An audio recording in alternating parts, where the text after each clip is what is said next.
Europe 1, Pierre de Villeneuve, Raphaël Duchemin. Midi 11 sur Europe 1 avec Pierre, un nouvel appel au travail et plus. Oui, signé cette fois de l'Institut Montaigne, car il y a quelques semaines, souvenez-vous, le MEDEF s'était hasardé à dire qu'il fallait vraiment le faire, se travailler plus dans le contexte de crise économique due au coronavirus.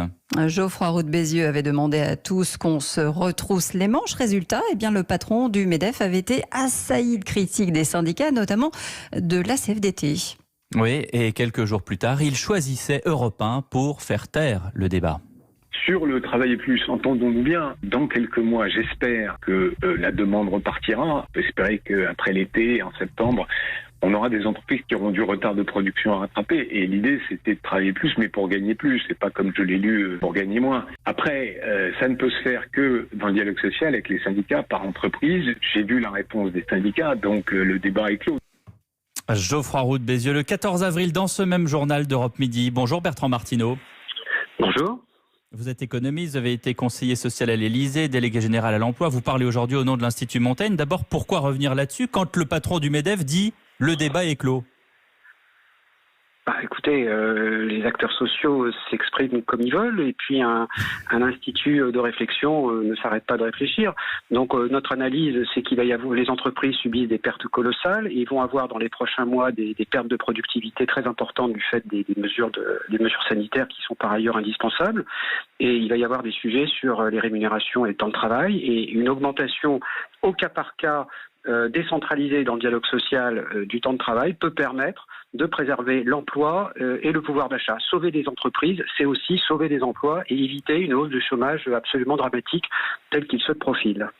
Alors, vous publiez 9 propositions pour contrer la crise et la récession. La première, il faut quand même l'entendre, elle veut remettre à plat le droit du travail, les verrous juridiques que vous voulez faire sauter, les heures sup, les 11 heures de repos minimum.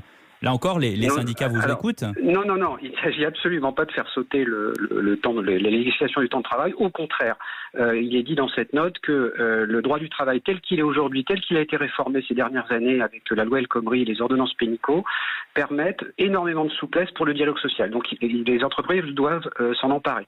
Ce qui est proposé dans la note, c'est d'introduire en plus de ça des possibilités supplémentaires de revenus différés, de rémunération différée, c'est-à-dire de payer des rachats de jours RTT ou des heures supplémentaires de manière différée via des mécanismes de participation et d'intéressement.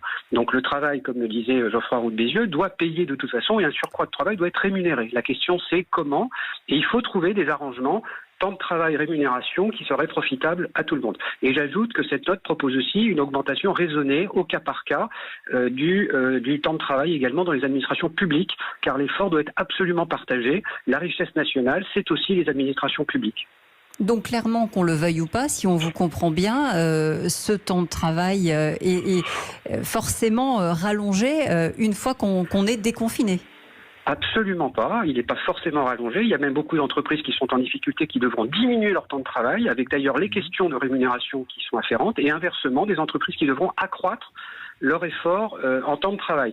C'est une solution qui n'est pas du tout générale. Il ne s'agit absolument pas de revenir aux 39 heures, il ne s'agit absolument pas de faire les 35 heures à l'envers, en quelque sorte.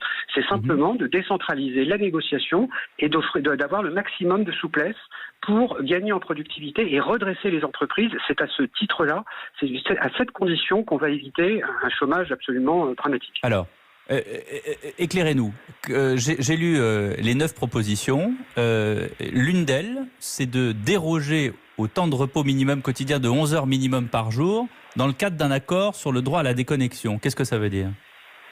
Ça veut dire tout simplement que dans le cas où vous avez des salariés qui sont autonomes et qui, par exemple, font du télétravail, vous pouvez très bien aller chercher vos gamins à 16h30 et éventuellement vous reconnecter à 21h30 et travailler jusqu'à 22h30, par exemple. Bon, c'est déjà ce qui se fait. En fait, cette réglementation n'est déjà même plus véritablement... planifier les heures un peu sur la journée, un peu comme ça nous arrange, en tout cas en l'occurrence pour le télétravail. Comme ça nous arrange dans les limites du service pour l'entreprise. C'est une négociation au cas par cas, salarié par salarié. Bien sûr. Oui. Tout à fait, c'est ça. Mais cette norme n'est plus déjà totalement respectée dans les entreprises. Les cadres qui sont au télétravail le savent très bien. Bertrand Martineau, on va écouter quelques instants Muriel Pénicaud ce matin sur Europe 1 lorsqu'on lui a soumis justement cette étude que vous faites à l'Institut Montaigne. Les entreprises qui ont un bon dialogue social, elles le font déjà. Elles aménagent déjà le temps de travail. Alors utilisons déjà toutes les possibilités de la loi et du dialogue social. Mettons les conditions pour que chacun puisse repartir au travail en étant sécurisé sur le plan sanitaire.